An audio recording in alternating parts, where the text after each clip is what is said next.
I'm sure you're looking forward to the next part of the story, just as I am. So I'm going to read to you the story about Joshua and Jericho. After Moses died, God gave his people a new leader. His name was Joshua, which means God saves. Joshua was going to lead God's people into the special land God had provided for them. By this time, God's people had been wandering around in that baking desert for 40 years. And you can imagine how sick they were of sand and anything yellow and tents and walking. And how happy they were when they got to the edge of the desert and to see their beautiful new home right there in front of them, all cool and green and lovely. There was only one problem: Jericho. Jericho was a city, but it wasn't just any old city. It was a fortress, and it stopped anyone from getting into the land. There's a photo of Jericho. Can you see how thick those walls are? Pretty scary looking place. The people looked at Jericho, at the big, giant, scary walls around it, at the tall, towering ramparts, at the heavy iron gates bolted shut, and at each other. What would they do? No one knew, but God knew, and God told Joshua what to do. But Joshua must have looked surprised, because it was a very odd battle plan indeed, as we'll soon find out. Then God made his people a promise: I will always be with you, and I will never ever leave you.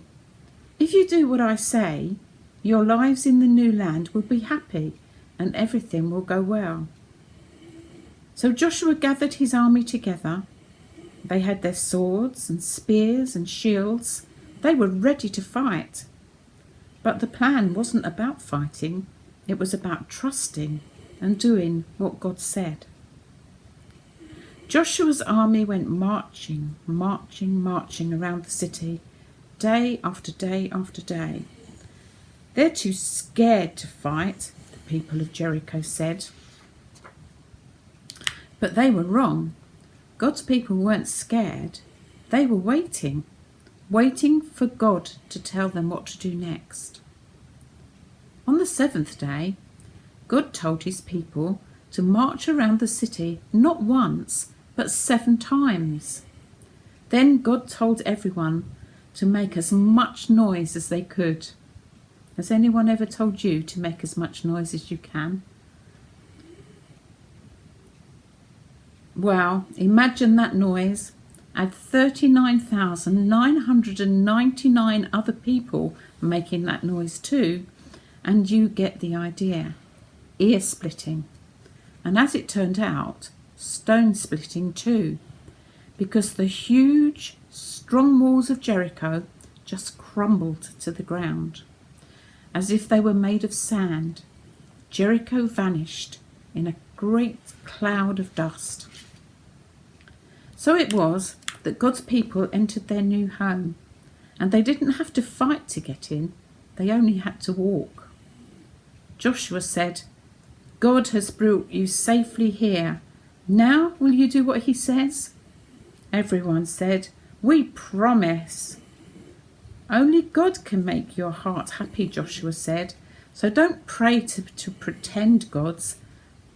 No, they said, never. I'm afraid they didn't keep their promise. They didn't do what God said, and many years later, just as God had warned them, things would go badly wrong for God's people. They would lose their home, enemies would capture them and take them off as slaves, and God's people would scatter into many different lands. But God's plan was still working. One day he would give his people another leader and another home. But this time No one could ever take it from them. I think I know who that leader is. Do you? Bye then. Hope you'll be listening tomorrow.